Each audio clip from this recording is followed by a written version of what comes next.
살면서 우리는 어려움을 겪습니다.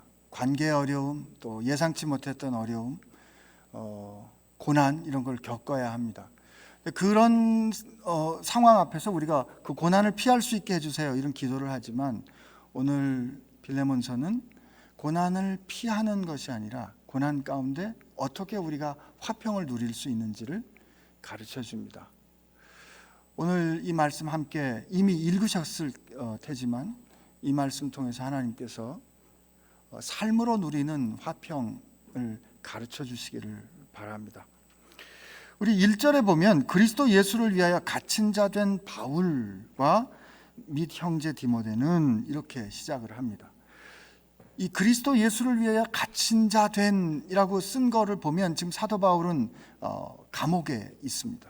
여러분, 감옥에 있다는 것은 그렇게 원하는 게 아니에요. 우리 중 누구도 이런 상황을 원하지는 않을 겁니다. 이처럼 우리가 원하지 않는 어려움, 원하지 않는 갈등 상황에 빠질 수 있는 거죠. 그런데 오늘 사도 바울이 이 가운데 있으면서 뭐라고 말합니까? 그리스도 예수를 위하여 갇힌 자라고 말합니다. 이건 내가 누구인가에 대한 이해인데, 이 표현을 다른 영어 번역을 보면 A prisoner of Christ Jesus 이렇게 돼 있어요. 이게 예수 그리스도의 포로, 예수 그리스도에게 사로잡힌 바 된 사람, 이런 뜻이에요.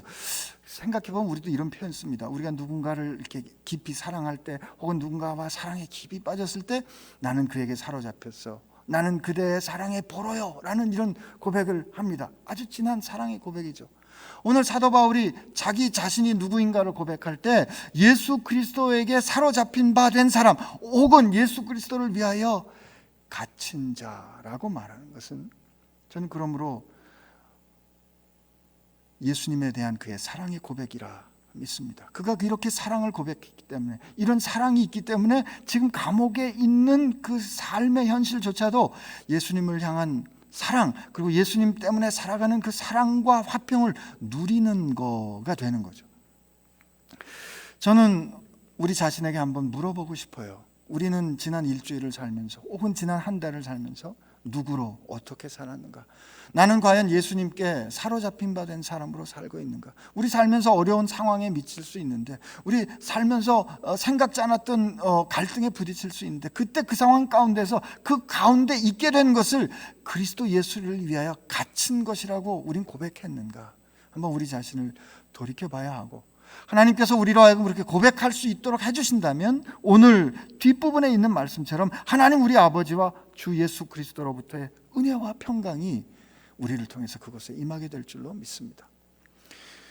근데 오늘 우리가 무별 예배를 지금 하고 있는데, 이 편지를 누구에게 쓰는가를 통해서 교회란 무엇인가를 우리가 다시 한번 발견하게 돼요. 어떻게 돼 있냐면, 우리의 사랑을 받는 자여 동역자인 빌레몬과 자매 아비아와 우리와 함께 병사된 아키뽀와 내 집에 있는 교회에게 편지를 한대요. 그러니까 여기 보니까 내 집에 있는, 혹은 내 집에서 모이는 교회예요. 그 교회는 뭐예요? 함께 사랑하는 자요, 또 이 동역자인 빌레몬, 자매인 아비아, 그리고 함께 군사된 아키뽀, 이 사람들이 함께 모여 이루어내는 공동체가 교회고, 그 공동체가 지금 모이는 곳이 빌레몬의 집인 거죠. 우리 이걸 통해서 뭘 알 수 있어요? 집이 교회가 아니라 그 집에 모이는 사람들이 교회인 거예요. 지금 어디 계세요? 가정집이에요? 아니면 카페예요? 사무실이에요? 여러분, 우리가 정말 예수 안에서 형제요, 자매요, 하나님 나라의 일을 위한 동역자요, 함께 저 세상과 싸우는 군사라면 말이에요, 그것이 바로 하나님의 교회입니다. 사도 바울은 지금 감옥에 있잖아요. 근데 감옥에 그가 디모데와 함께 있어요. 편지 뒷부분에 보면 함께 그리스도를 위해서 갇힌 자 에바브라와 그의 동역자인 마가와 아리스다고와 데마와 누가가 같이 있어요. 물론 그를 섬긴 오네시모가 같이 있었겠죠. 이들과 더불어 함께 이 로마 감옥에서 이루어가는 모습은 곧 교회거든요. 사도행전 말미에 그가 로마에 있으면서 하나님의 나라를 담대히 전하였다 그랬잖아요. 아마 감옥에서 그렇게 교회를 이루었다면 말이에요, 지금 지하교회, 저 선교지에 있는 교회 모습이 그러할 거고요. 여러분과 제가 세상 가운데서 혹시 어려운 상황 가운데 있다고 할 때, 그때 우리가 하나님의 자매요, 형제요, 동역자요, 군사된 것을 잊지 않고 하나님의 뜻으로 함께 힘을 합쳐 살아간다면 거기가 바로 하나님의 교회 될 줄로 믿습니다. 이게 무별 예배와 무별 교회됨의 정신이라 믿어요. 근데 오늘 이렇게 편지를 하면서 편지를 받는 빌레몬에게 사도 바울은 축복합니다. 저는 이 사도 바울이 이 동역자를 축복하는 태도를 우리가 꼭 배웠으면 좋겠어요.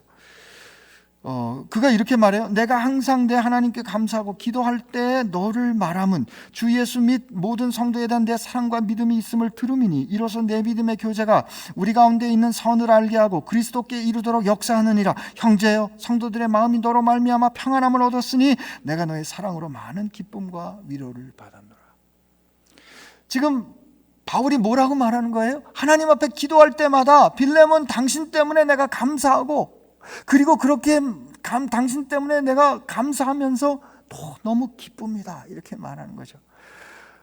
여러분, 우리가 기도할 때처럼 진실할 때가 언제 있겠어요? 기도할 때 누군가를 기억하고 그 사람이 하나님 앞에서 행한 믿음의 또 사랑의 봉사와 헌신과 그로 인해서 성도들이 주님을 알아가고 선한 것을 알아가고 그들이 하나님 앞에 나아가는 그런 변화와 성장을 볼 때 하나님 앞에서 참 기뻐하는 모습, 이 모습을 우리가 배웠으면 하는 거죠. 제 자신에게 한번 물어봤어요. 나는 지난 일주일 동안, 한 달 동안 정말 하나님 앞에 누구 때문에 감사했나? 누구의 이름을 부르면서 감사했나? 오늘 그렇기 때문에 이게 연습해야 돼요. 저는 훈련해야 된다고 믿어요. 우리가 사랑하는 가족 뿐만 아니라 내 통독방과 내 교회와 또 우리가 같이 동역자된 사람의 이름을 부르고 그 사람이 행한, 그 사람을 통해서 행하신 하나님의 일 때문에 우리가 기뻐할 수 있을 때 우린 비로소 진짜 공동체 되는 거라고요.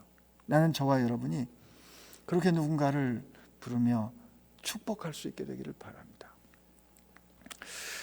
근데 이제 이렇게 빌레몬에게 편지를 하면서 사도 바울이 이렇게 간절하고 진심을 가지고 빌레몬에 대한 그의 신뢰와 감사를 표하면서 이제 왜 편지를 쓰는지를 쓰는데요. 굉장히 중요한 일 같아요. 사도 바울이 8절부터 10절에 보면 이러므로 내가 그리스도 안에서 아주 담대하게 내가 마땅한 일로 행할 수도 있다. 그러니까 확신이 있는 거예요. 이 일이 옳다. 내가 이 일을 반드시 예수님 안에서 해결해야 된다, 이 뜻이에요. 그런데 사도 바울이 뭐라고 말하냐면 도리어 사랑으로 간구한다. 나이 많은 나 바울은 지금 또 예수 그리스도를 위하여 갇힌 자가 되어 갇힌 중에서 낳은 아들 오네시모를 위하여 내게 간구하노라, 이렇게 말합니다. 그러니까 오늘 사도 바울은 이 오네시모 때문에 뭔가 해결해야 되는 일이 있는데 그 해결해야 되는 일이 예수님 안에서 해결되어야 하는 것이 마땅하기 때문에 그 빌레몬에게 명령할 수도 있지만 나는 대신 빌레몬에게 간청한다, 이렇게 말합니다. 이게 그 14절에 보면 다만 내 승낙이 없이는 내가 아무것도 하기를 원치 아니하노니 이는 너의 선한 일이 억지같이 되지 아니하고 자유로 되게 하려 함이라, 이런 표현을 다시 써요. 분명히 옳은 일인데 옳은 일을 할 때 사도 바울의 태도 우리 배워야 할 것 같아요. 교회 안에서 말이에요. 옳은 일이니까 그냥 막 강권하거든요. 설교 중에 또 이런 설교도 있어요. 하나님이 원하시는데 그 뭐 하십니까? 라고 마치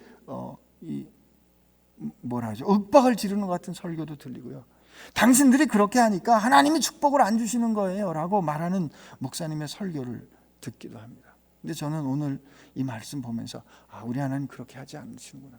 대가를 위해서 혹은 두려워서 억지로 하는 거 하나님 기뻐하지 아니하시는구나. 선한 일일수록, 하나님이 기뻐하시는 일일수록, 옳은 일일수록 기쁜 마음으로 기꺼이 하나님 앞에 순종하기를 원하시는구나. 오늘 사도 바울은 빌레몬에게 그 일을 이렇게 부탁하는 거죠. 오늘 주님도 우리에게 그렇게 부탁하시지 않을까 싶습니다. 그럼 그게 무슨 일인가?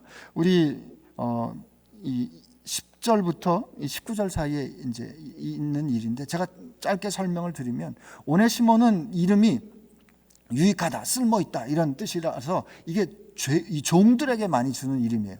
그러니까 오네시모는 빌레몬의 종이었어요. 그런데 이 오네시모가 빌레몬의 허락도 받지 않고 빌레몬의 물건이나 재산을 가지고 도망갔던 것 같아요. 그러니까 물건을 훔쳐서 도망간 노예인 거죠.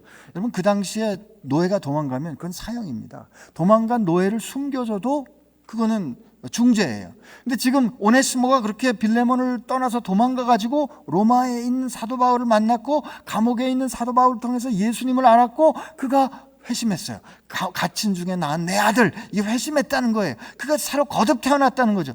그가 그렇게 회심해서 하나님의 사람이 된 거예요. 그래서 문제가 생기는 겁니다. 어떤 문제가 생겼어요?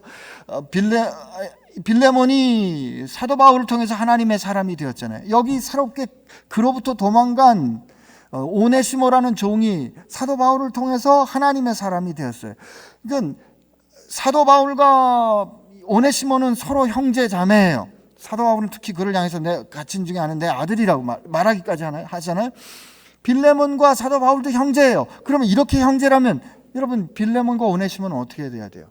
형제가 돼야 되잖아요. 그런데 오네시모는 빌레몬에게 어떤 사람이었어요?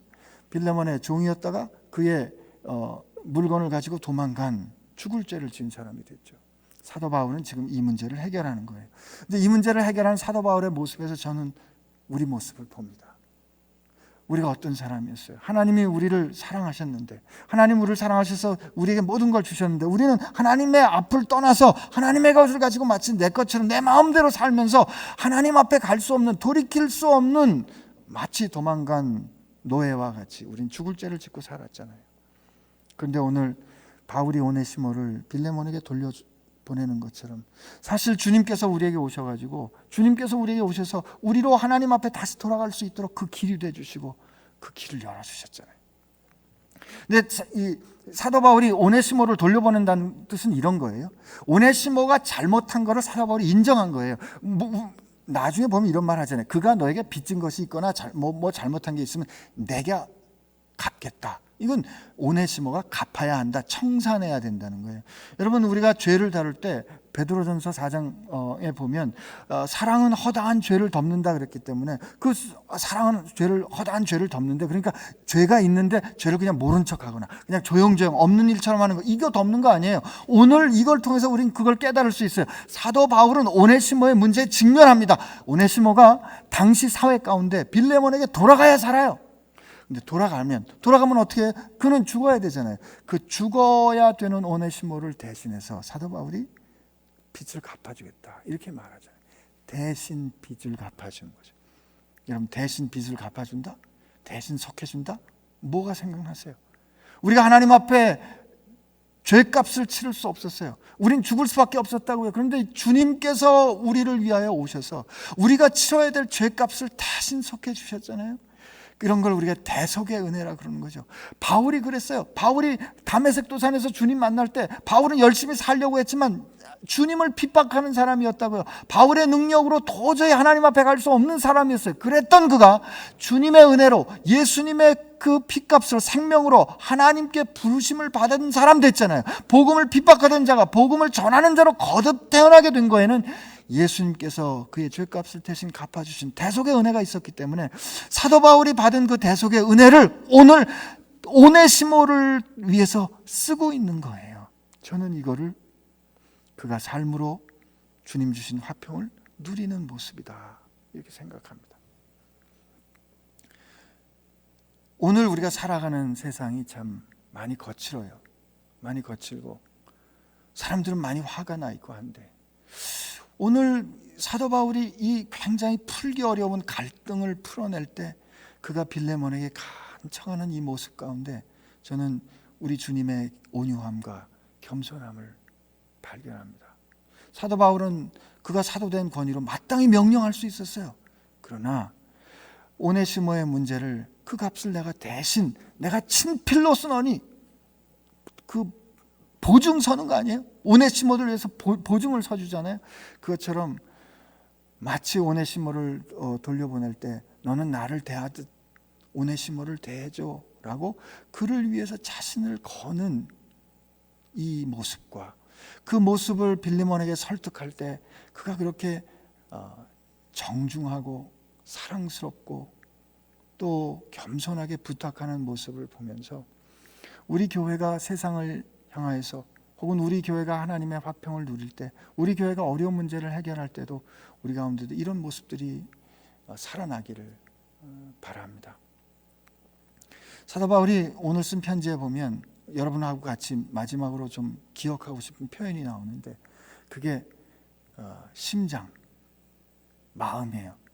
앞에 보면 빌레몬을 향해서 빌레몬 당신은 성도들의 마음을 평안하게 한 사람입니다 이렇게 말하고 12절에는 오네시모를 향해서는 옥중에서 내가 낳은 아들인데 이는 내 신복이라. 이게 같은 단어거든요. 이게 심장이라 혹은 내 마음이라. 그리고 오네시모를 돌려보낼 때 사도 바울이 그에게 부탁해요. 어떻게 부탁하냐면 넌 나로 하여금 주 안에서 기쁨을 누리게 하고 내 마음을 평안하게 해주세요. 이 앞에 말한 성도들의 마음과 오네시모를 향해서 불렀던 내 신복이라 혹은 내 마음, 이게 똑같은 단어예요. 나는 이걸 보면서 빌레몬 너는 성도들의 마음을 시원하게 해주는 사람, 평안하게 해주는 사람이잖아. 그러니까 내 마음과 다름이 없는, 내 마음과 마찬가지인 오네시모를 돌려보내니까 그를 예수님의 사랑으로, 내가 경험했던 그 대속의 은혜 복음으로 그를 평안하게 해줘. 그를 평안하게 해주는 그것이 바로 나의 마음을 평안하게 해주는 거야 라는 이 사도의 그 아름다운 그 절절한 그 표현을 볼 때 저는 이렇게 고백할 수밖에 없는 거예요. 야, 성경의 저자는 성령님이시구나. 나는 우리 가운데 우리의 소통 가운데도 이런 아름다움이 있었으면 좋겠어요. 오늘 이 편지는 마지막으로 이렇게 마무리됩니다. 사도 바울이 마지막에 그와 함께 있는 사람들을 이렇게 소개해요. 그리스도 예수 안에 나와 함께 갇힌 자 에바브라와 또 나의 동역자 마가와 아리스다고 데마 누가가 문안하느니라. 오늘 우리 시작도 그리스도 예수께 갇힌 자, 그리스도 예수를 위해 갇힌 자로 시작을 했어요. 제가 말씀을 나누면서 여러분께 몇 가지 질문을 했잖아요. 우리는 누구를 위하여, 누구에게 갇힌 자로 삽니까? 우리가 그리스도 예수를 위하여 또 그리스도 예수께 사로잡힌 바 되어 사는 사람만 될 수 있다면, 우리가 있는 것이 감옥과 같은 곳일지라도 그 가운데 우리는 함께 예수님께 갇힌 형제를 만날 수 있을 것이고, 그렇기 때문에 주님의 아름다운 일을 위해서 함께 힘쓰는 동역자를 만날 수 있을 것이고, 그리고 함께 저 하나님을 거스르는 세상을 향하여 용감히 일어설 수 있는 군사들을 만날 수 있을 거예요. 그러면 거기가 감옥이든 높은 산이든 거친 들이든 초막이든 궁궐이든 그 어느 곳이든 우리는 주님의 교회를 이루어갈 수 있을 거고요. 그 주님의 교회 안에는 오늘 빌레몬과 오네시모, 세상으로 보면 도저히 회복할 수 없는 그 갈등, 도저히 풀 수 없는 그 문제들이 해결되는, 복음으로 해결되는 아름다운 역사가 일어나게 될 줄로 믿습니다. 이것이 여러분과 제가 삶으로 누려야 되는 화평입니다. 오늘 이 놀라운 화평이 우리 모두에게 함께 하시기를 주의 이름으로 축원합니다. 우리 같이 기도하겠습니다. 우리의 화평이신 주님 감사합니다. 우리로 하여금 말이 아니라 삶으로, 막연한 생각이 아니라 우리 삶의 구체적인 현실로 화평 되신 당신을 누릴 수 있게 하여 주옵소서. 바울에게 허락한 은혜가 오늘 우리에게 허락하여 빌레몬처럼 오네시모처럼 주 안에서 온전히 새롭게 되는 은혜 허락하여 주실 줄로 믿사옵고 우리의 화평 되신 예수님의 이름으로 기도합니다. 아멘.